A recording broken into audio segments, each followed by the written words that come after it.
በዚያ ቀን ቢሆን የሙምባይ ከተማ ሰማይ በደመና ተሸፍኖ ነበር። በከተማዋ ባለ 50 ፎቅ እጅግ ዘመናዊ ህንፃ ኖቫቴክ ላብስ መስታወቶች ላይ የዝናብ ጠብታዎች ያለማቋረጥ ይራገፉ ነበር። ኖቫቴክ በህንድ ውስጥ ትልቅ የጭነት መኪና ሞተር አምራች ኩባንያ ነበር። ከውጭ ሲታይ ሁሉም ነገር እንደ ወርቅ የሚያብረቀርቅና ዘመናዊ ይመስላል። ነገር ግን የውስጡ ድባብ በውጥረትና በዝምታ በተሞላ ፍርሃት የተሞላ ነበር። የዚህ ኩባንያ ዋና ሥራ አስፈጻሚ ወይንም አናያ ራኦ ይባላል። እድሜያቸው ወደ 36 ዓመት ገደማ ነበር። ጠንካራ ጠባይ ያላቸው፣ ሁሉም ነገር ፍጹም ማድረግ የሚወድና ከመጠን በላይ በራሳቸው የሚተማመኑ ሴትም ነበሩ። ድምጻቸው በቢሮ ውስጥ ሲስተጋቡ ሰራተኞቹ በወንበር ላይ ቀጥ ብለው ይቀመጡ ነበር። ውድ የሆኑ ብራንድ ልብሶቻቸውና የሚያብረቀርቁ አይኖቻቸው ለማንም ስህተት ቦታ እንደማይሰጥ ለሰዎች ስሜት ይሰጡ ነበር። አናያ ደጋግመው የሚናገሩት አንድ ነገር ነበር። በዚህ ዓለም ውስጥ ክብር የሚገኘው በችሎታ ሳይሆን በውጤት ነው የሚል ነበር። ነገር ግን ቃላቶቻቸው ብዙ ጊዜ በሰዎች ልብ ውስጥ እንደ ሾክ ይወጉ ነበር። ከቡድኑ ግማሹ ይወዷቸው ነበር፣ የቀረው ግማሽ ደግሞ ይፈሯቸው ነበር። የዚህ ኩባንያ ትልቅ ፕሮጀክት 12X ቱርቦ ኢንጂን ባለፉት 6 ሳምንታት ብልሽት እያሳየ ነበር። ይህ ሞተር የኩባንያ ህልም ነበር። የ3 ዓመታት ልፋትና የ1000 ክሮር ተስፋ ነበረበት። ነገር ግን ሁል ጊዜ አንድ ስህተት ብቻ ይደጋግማል። የንዝረት አለመመጣጠን ይታይበታል። ሁሉም ሙከራዎች አልተሳኩም። እያንዳንዱ መሐንዲስም ተጨንቋል። እያንዳንዱ ስብሰባ ከቀድሞ በበለጠ የጦፈና መራራም ነበር። በዚህ ዘመናዊ ህንፃ ምድር ቤት ወይንም ቤዝመንት ውስጥ ማንም ትኩረት የማይሰጠው አንድ ሰው ነበር። ስሙ አዲትያ ሻርማ ይባላል። እድሜው 28 ነው። በሰዎች እይታ ላይ የጽዳትና የጥገና ሰራተኛ ነበር። ነገር ግን በእውነቱ ይፋዊ ማዕረጉ የቴክኒክ ረዳት ነበር። በሰነድ ላይ ስሙ ተቀይሮ ነበር። የኩባንያው አስተዳደር ሌላ ስራ ያሰራው ነበር። የስብሰባ አዳራሾችንም ያጸዳል፣ ወለሉንም ይወለውላል፣ ቆሻሻንም ያስወግዳል። ነገር ግን አይኖቹ ሁል ጊዜ ወደ ማሽኖቹ ውስጥ ይመለከቱ ነበር። እሱ ከተራ ኮሌጅ የተመረቀ የምህንድስና ተመራቂ ነበር። ብዙ በሮችን አንኳኩቷል። ነገር ግን የእናቱ የሆስፒታል ሂሳቦች ህልሙን እንዲቀይር አስገደዱት። መሐንዲስ የመሆን ፍላጎቱን ትቶ ቤቱን ለማስተዳደር ሲል የግድ ሥራ መምረጥ ነበረበት። ነገር ግን ምህንድስናን መቼም አልተወም። ድህነትና የቤት ውስጥ ኃላፊነት ብቻ ከምህንድስና ራቁት። በምድር ቤት ጸጥ ያለ ክፍል ውስጥ ብቻውን ይኖር ነበር። ምሽት ላይ ሁሉም ሰው ሲሄድ የዚያን ትልቅ ሞተር ሰነዶች ያነብ ነበር። አንዳንድ ጊዜ የሥርዓቱን ድምፅ ያዳምጥ ነበር። አንዳንዴም የቆየ መረጃዎችን ይመረምር ነበር። እያንዳንዱን ነገር የማሳየት ልዩ ችሎታ ነበረው። ይህንንም የተማረው ከመጽሐፍ ሳይሆን ከአያቱ ነበር። አያቱ ራምፕራሳድ ባናርጂ የተባሉ የተከበሩ መካኒክ ነበሩ። ሙሉ ሕይወታቸውን በመኪናዎች ስር ነው ያሳለፉት። አዲትያን ከልጅነት ጀምሮ ልጄ ሆይ ማሽኖች ያወራሉ፣ ሰው ማዳበጥ ብቻ ነው ያለበት ይሉት ነበር። አያቱ እያንዳንዱ ሞተር በእጃቸው ነክተው ልክ የልብ ትርታ እንደሚሰማ ሰው ያዳምጡ ነበር። አዲትያ ይህንን ሁሉ በ15 ዓመቱ ተምሮ ጨርሷል። ለእሱ ሞተሮች ተራ ብረት አይደሉም፣ በአይኖች ውስጥ ሕያው ነበሩ። ነገር ግን እድል አያቱን በአደጋ ቀማቸው። አዲትያ ያገኘው ዕውቀታቸውን ብቻ ነበር። ዕውቀቱ አዲትያን ከማሽኖች ጋር ወዳጅ አደረገው። የሐሙስ ጠዋት የተለየ ነበር። በኩባንያው ሁሉ ውጥረትም ነክሷል። ከጀርመን የመጡት ሚስተር ሪቻልማን የተባሉ ትልቅ ባለሀብት ከቡድናቸው ጋር ወጥተዋል። አብሯቸው በሜካኒካል ሳይንስ ዓለም ትልቁ ስም ዶክተር ጄኒፈር ዌይስም መጥተዋል። እሷ በአንድ እይታ ብቻ የሙሉ ቡድኑን ኩራት መስበር የምትችል ሴትም ነበረች። ሙከራው ተጀመረ። ሞተሩ ሰራ፣ ድምፁ ማስተጋባ እና ከ15 ደቂቃ በኋላ እንደገና ያው ብልሽትም ተከሰተ። የንዝረት አለመመጣጠንም ታይቷል የሚል ምልክትም መጣ። በአዳራሽ ውስጥ ጭስ ተስፋፋ። ዝምታው የተሰበረው ልክ በውስጡ ያሉ ሰዎች ኩራት እንደተሰበረ አይነት ነበር። አናያ ራኦ በከባድ ድምፅ ሁሉንም ሰበሰቡ። እየተሸነፍን ነው፣ ሽንፈት ደግሞ አይፈቀድም። የሚያስፈልጉ ሰራተኞች ዛሬውኑ ይብራራሉ። እነዚህ ቃላት እንደ መስታወት ወጉት። አዲትያ ግድግዳው አጠገብ ቆሞ ነበር። እንደ ሁል ጊዜ ዝምተኛና በጀርባ እንደ ጥላ ነበር። አይኖቹ ሞተሩ ላይ ነበሩ። እየሰማ ነበር። ያ ንዝረት፣ ያ ጩኸት፣ ያ ስርዓት አልባነት። እሱ የማሽኖች ቋንቋ የሚረዳ ሰው ነበር። ዛሬ ያ ቋንቋ እየጮኸ ነው። በቀስታ እጁን አነሳና እጁ ይንቀጠቀጥ ነበር። ነገር ግን ድምፁ አይንቀጠቀጥም። እመቤት፣ ፍቃድሽ ከሆነ ችግሩ በሶፍትዌር ውስጥ አይመስለኝም። ችግሩ በሞተሩ የልብ ትርታ ማለትም በተፈጥሯዊ ድግግሞች ላይ ነው አሉ። መላው አዳራሽ ዞር ብሎ ወደሱ ተመለከተ። አንድ የጽዳት ሰራተኛ በዓለም ምርጥ መሐንዲሶች ፊት አስተያየት ሰጠ። በአናንያ ፊት ላይ ትንሽ የፌዝ ፈገግታም ታየ። ታዲያ አንተ የሞተርን የልብ ትርታ ትረዳለህም አሉት። በአዳራሽ ውስጥ ያሉ አንዳንድ ሰዎችም ሳቁ፣ አንዳንዶቹ ደግሞ ራሳቸውን ነቀነቁ። ነገር ግን የዶክተር ጄኒፈር ዌስት ፊት ቁም ነገር ያዘ። በቀስታም ይናገር አለች። ለአንድ አፍታ ጊዜው የቆመ ይመስል ነበር። ይህ የህይወት መንገዱን የሚቀይር ቅጽበት ነበር። አዳራሹ ሙሉ በሙሉ ጸጥ አለ። በዶክተር ጄኒፈር አይኖች ውስጥ አንድ እንግዳ ጥልቀት ነበር። ልክ የተደበቀ ሀብት ለመጀመሪያ ጊዜ እንደሚታይ ነበር። አናያ በዚህ ንግግር ደስ ባይላትም ምንም ማለት አልቻለችም። ዶክተር ጄኒፈር አዲቲያን ተመለከተችው። እሺ ንገረም ብላ እድልም ሰጠችው። አዲቲያ ጥቂት እርምጃዎችን ወደፊትም ሄደ። ልቡ በፍጥነት ይመታ ነበር። ነገር ግን በድምፁ ውስጥ ከአያቱ የተማረው መረጋጋት ነበር። እመቤት፣ ማሽኖች ልብ አላቸው። የራሳቸው ተፈጥሯዊ ድምፅ፣ የራሳቸው ፍጥነትና የራሳቸው ትርታ አላቸው። ይህ ትርታ ከውጭ በሚመጣ ንዝረት ላይ ሲቃረን ማሽኑ ይጮሃልም አለ። መላው ቡድን እርስ በእርስም ተያየ። ልክ አንድ ሰው በጣም እንግዳ ነገር እንደተናገረ ነበር። ነገር ግን አዲቲያ ያለምንም ማመንታት ንግግሩን ቀጠለ። ሁላችሁም በመረጃ ቅጦች፣ በሶፍትዌር ካርታዎችና በሙከራ ውጤቶች ላይ ተማምናችሁ፣ ነገር ግን ማንም የሞተሩን ድምፅ፣ የልብ ትርታውን ወይንም ሕያው የድግግሞሽ ባህሪውን አልሰማም አለ። በዶክተር ጄኒፈር አይኖች ውስጥ ብርሃንም ተመለሰ።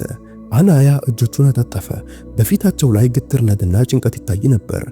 አዲቲያ ወደ ሞተሩ ጠቆሙ። ይህ ንዝረት የውስጥ ብልሽት ሳይሆን የተቃራኒ ድግግሞሽ ግጭት ነው። ማለትም ሁለት ድምጾች እርስ በእርሳቸው እየተዋጉ ነው።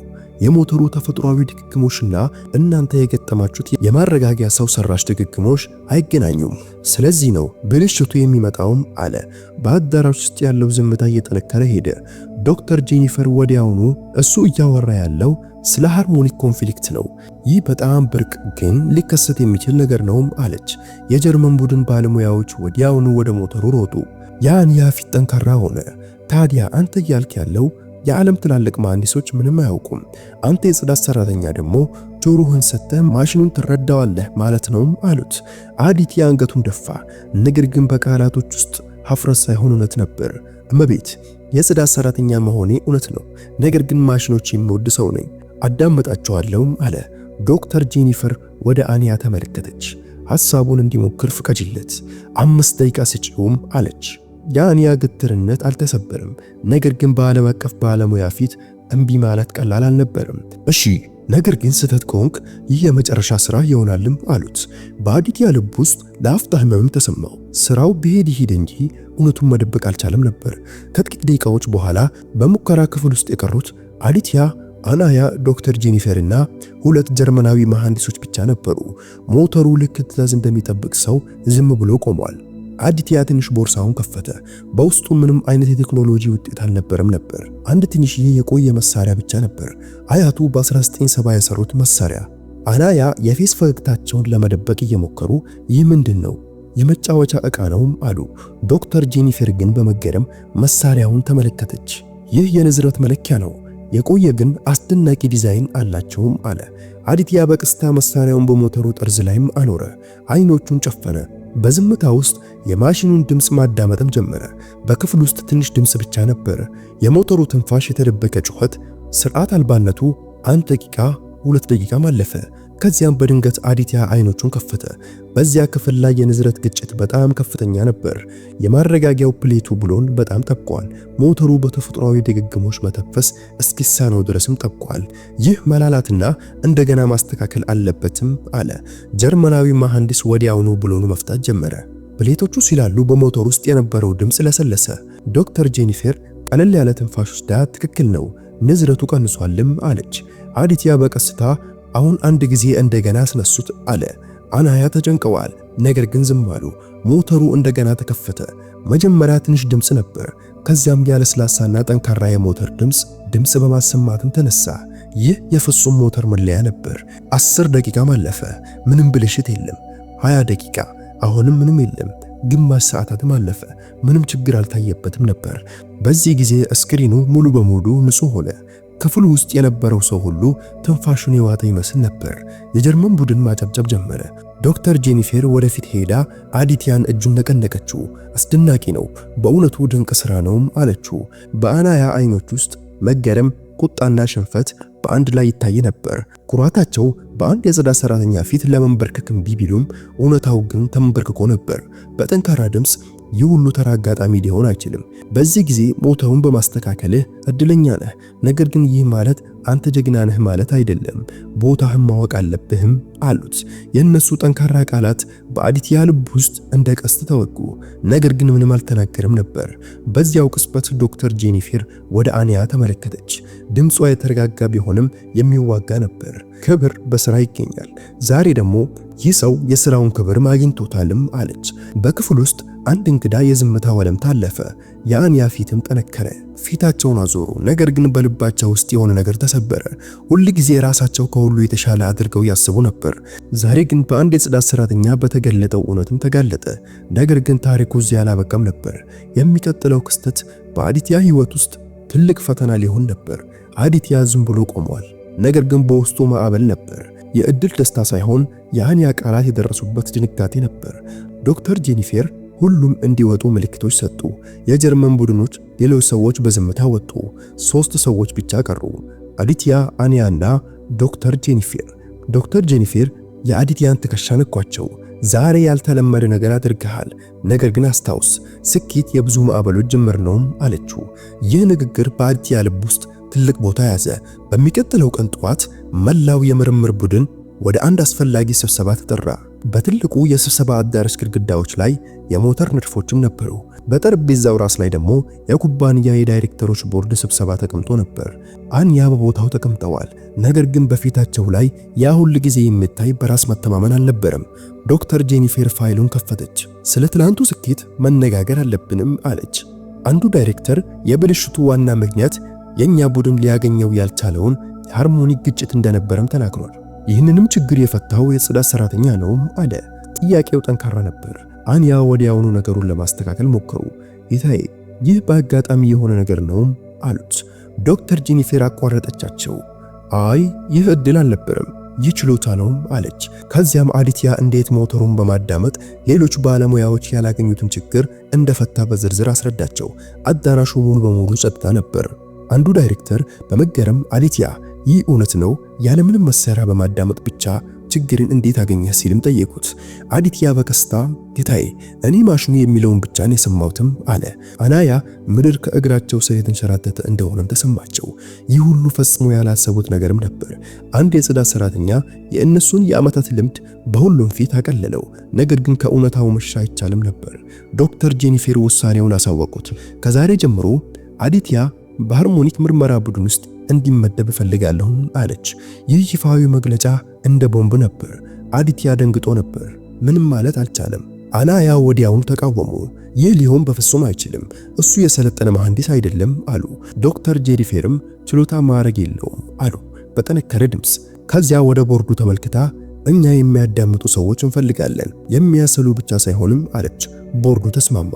ውሳኔውም ተላለፈ። አዲትያ ህልሙ የነበረውን እድገትም አገኘ። ስብሰባውም አለቀ። ሁሉም ሰው መውጣት ጀመረ። አንያ ብቻ አልተንቀሳቀሱም ነበር። ወንበራቸው ላይ ተደግፈው ቀሩ። የዓመታት ድካም በአጥንታቸው ውስጥ የገባ ይመስል ነበር። አዲትያ እየወጣ ሳለ አይኖቹ አናያ ላይ ማረፈ። በአይኖቻቸው ውስጥ እንግዳ የሆነ ባዶነትም ነበር። ዶክተር ጄኒፈር በቀስታ ወደ አንያ ቀረበች። ታውቂያለሽ፣ ታላቅነት ማለት መቼም አለመውደቅ ሳይሆን የሌሎችን እድገት መቀበል መቻል ነው አለች። የአንያ አይኖች በእንባ ረጠበ። ነገር ግን ወዲያውኑ እንባቸውን አብሰው የህይወቴ ትልቁን ትምህርት ከአንድ የጽዳት ሰራተኛ አገኛለሁ ብዬ አስቤ አላውቅም። ዶክተር ጄኒፈር ፈገግ ብላ እሱ አሁን የጽዳት ሰራተኛ አይደለም አለችናም ሄደች። አዲትያ በሩ አጠገብ ቆሞ ሁሉን ነገር ሰምቷል። በልብ ውስጥ መምና ክብር በአንድ ላይም ተሰማው። ወደ ኋላ ተመልሶ ለመጀመሪያ ጊዜ እጆቹን ወደ አንያ ዘረጋ። እመቤት፣ ከፈለጉ ማሽኖቹን የምሰማበትን መንገድ ላስተምሮ ትችላለሁ አላቸው። ይህ ንግግር በአንያ ኩራት ላይ ያረፈ የመጨረሻው ምት ነበር። ያ ምት ግን በአይኖቻቸው ውስጥ አዲስ ብርሃን ነበር። በቀስታም አዲትያ ይቅርታ አድርግልኝ፣ በእውነት መማር ያስፈልጋኝ ነበር አሉት። ከጥቂት ወራት በኋላ አዲትያ የሃርሞኒክ ባህሪ ባለሙያ ሆነዋል። ስሙ በፕሮጀክት ሪፖርት ላይም ተደምቋል። የሚያስገርመው ደግሞ አናያ ትልቅ ረዳት ሆናለች። ኩራትም ጠፋ። የመማር ፍላጎት ብቻ ነገሰ።